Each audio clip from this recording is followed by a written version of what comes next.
नमस्कार विद्यार्थियों, मैं सिंगुराम, सहायक आचार्य हिंदी, राजकीय महाविद्यालय अटरू 12। इस वीडियो में हम बीए द्वितीय वर्ष हिंदी साहित्य प्रथम प्रश्न पत्र के अंतर्गत प्रमुख रीति आचार्य और उनका चिंतन पढ़ेंगे।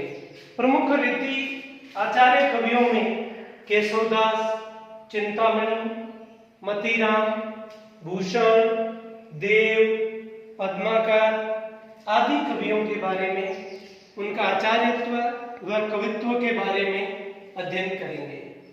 प्रथम आचार्य कवि केशवदास। केशवदास ने रसिक प्रिया, कवि प्रिया आदि लक्षण ग्रंथ लिखे और इनके अलावा विज्ञान गीता, वीर देव सिंह चरित्र, जहांगीर जस चंद्रिका, रामचंद्रिका आदि ग्रंथ लिखे। केशवदास ओरछा नरेश महाराजा इंद्र सिंह के बड़े भाई महाराजा राम सिंह के आश्रय में रहते थे। केशव ने सर्वप्रथम संस्कृत साहित्य शास्त्र में निरूपित काव्यांगों पर हिंदी में विचार किया। केशव ने सभी काव्यांगों का सर्वप्रथम एक साथ परिचय दिया। अतः केशव हिंदी के प्रथम आचार्य माने जाते हैं। केशव तुलसी के समकालीन थे, अतः वह भक्ति युग में ठहरते हैं। इसलिए केशव को आचार्य शुक्ल ने भक्ति युग के फुटकर कवियों में रखा है। केशव के लक्षण ग्रंथों में रसिक प्रिया, कवि प्रिया और छंदमाला प्रमुख हैं। रसिक प्रिया नवरस का वर्णन है और यह 16 प्रकाशों में रस संबंधी विवेचन का ग्रंथ है। प्रथम 13 प्रकाशों में श्रृंगार रस के भेद, नायक नायिका भेद का वर्णन है और अंतिम 3 प्रकाशों में श्रृंगारेत्र रसों का वर्णन है। कवि प्रिया अलंकार संबंधी ग्रंथ है। यह भी 16 प्रकाशों में बंटा हुआ है। इसमें यह प्रथम काव्य शास्त्रीय ग्रंथ है और छंदमाला, इसमें छंदों के लक्षण व उदाहरण दिए गए हैं। इन लक्षण ग्रंथों के अलावा आचार्य केशव ने विज्ञान गीता नामक आध्यात्मिक ग्रंथ भी लिखा, जिसमें दार्शनिक विचारों की अभिव्यक्ति हुई है। इसके अलावा वीर देव सिंह वीर काव्य है, जहांगीर जस चंद्रिका, रतन भावनी आदि भी वीर काव्य है। रामचंद्रिका राम कथा का प्रबंधात्मक वर्णन महाकाव्य की शैली में है। केशव को रामचंद्रिका में सर्वाधिक सफलता संवाद योजना में मिली। रामस्वरूप चतुर्वेदी ने रामचंद्रिका को छंदों का अजायबगर कहा। दूसरे कवि चिंतामणि।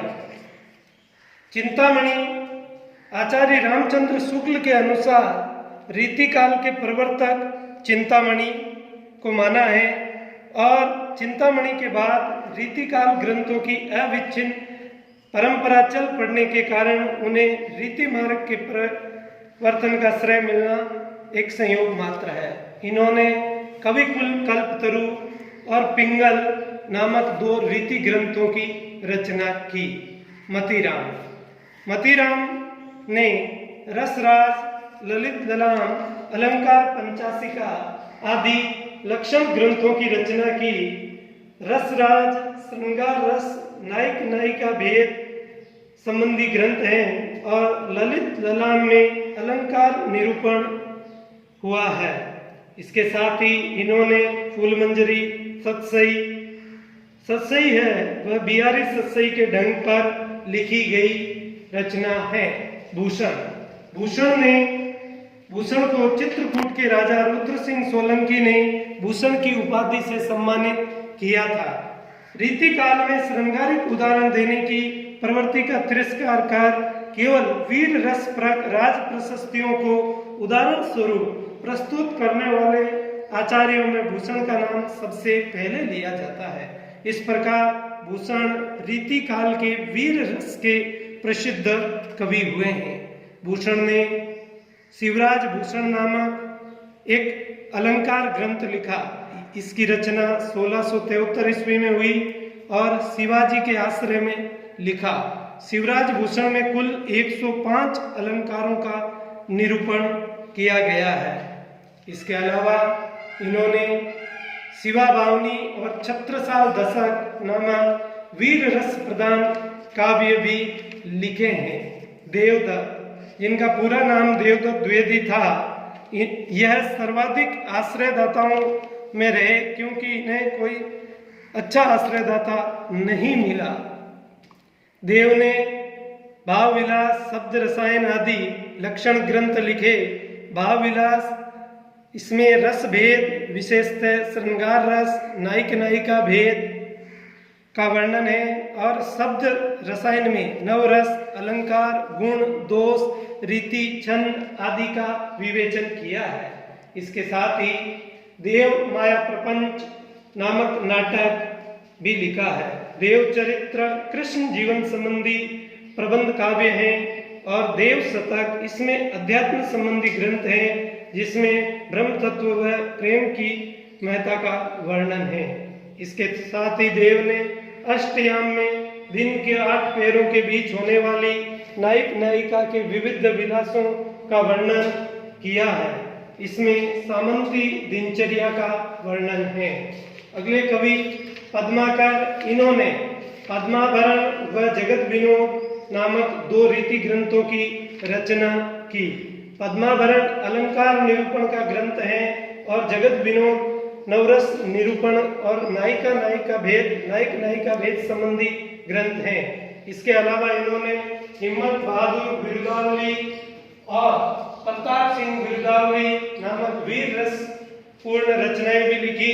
गंगा लहरी और प्रबोध पचासा इनकी भक्ति संबंधी रचनाएं हैं।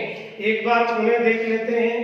इनके प्रमुख कवियों के जो आचार्यत्व व कवित्व है उनके बारे में। केशवदास ने हिंदी का आचार्य होने के नाते जितना महत्व है उतना महत्व कवि होने के नाते नहीं है। कारण केशव की चित्तवृत्ति काव्य शास्त्रीय निरूपण में अधिक रमी है। रामचंद्रिका विविध छंदों और अलंकारों का पिटारा मात्र है। श्रृंगार रस निरूपण में नायक नायिका भेद का भी इन्होंने निरूपण किया है और केशव ने श्रृंगार को रस राज माना है। केशव ने श्रृंगार रस के संयोग और वियोग पक्ष के अतिरिक्त प्रच्छन्न और प्रकाश 2 और भी भेद किए हैं। केशव का छंद संबंधी ग्रंथ छंदमाला है। ये एक छोटी सी पुस्तिका है जिसमें साधारण रूप से छंद संबंधी शिक्षा दी गई है। इसके साथ ही केशव के कवित्व में इन्होंने विज्ञान गीता, वीर देव सिंह रचित और जहांगीर जस चंद्रिका नामक वीर काव्यों की भी रचना की है। चिंतामणि ने कवि कुल कल्पतरु और पिंगल नामक 2 रीति ग्रंथों की रचना की है जिसमें पिंगल छंद शास्त्र संबंधी ग्रंथ हैं। मतीराम इन्होंने रसराज और ललित दलाम नामक 2 अलंकार छंद शास्त्र संबंधी ग्रंथों की रचना की है। रसराज में श्रृंगार रस का वर्णन है परंतु प्रधानतः इसमें नायिका भेद का विस्तार से वर्णन है। ललित दलाम ग्रंथ अलंकारों पर लिखा गया है।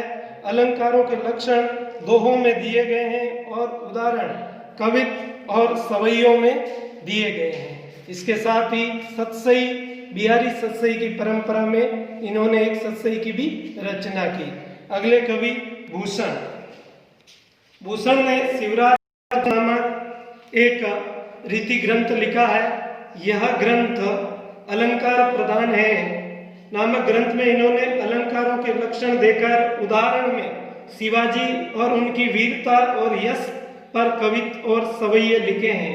शिवराज भूषण में इन्होंने 105 अलंकारों का नाम गिनाया है। इनमें से केवल अधिक प्रसिद्ध अलंकारों का वर्णन किया है। कवि भूषण वीर रस के कवि हैं और इन्होंने शिवा बावनी और छत्रसाल दशक नामक वीर काव्यों की भी रचना की है। अगले कवि देव, इन्होंने भाव विलास, शब्द रसायन आदि रीति ग्रंथ लिखे हैं।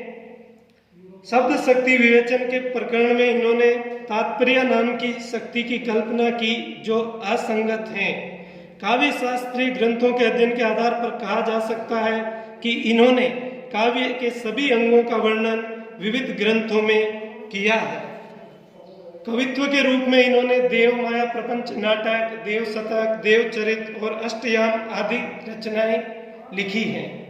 अंतिम कवि पद्माकर, इन्होंने पद्माभरण और जगत विनोद नामक 2 रीति ग्रंथ लिखे हैं और इसके साथ ही हिम्मत बहादुर विरुदावली, प्रताप सिंह विरुदावली, ये इनके 2 वीर रस प्रदान काव्य हैं और इसके साथ ही इन्होंने गंगा देवी और प्रबोध पचासा नामक भक्ति काव्य भी लिखा है। धन्यवाद।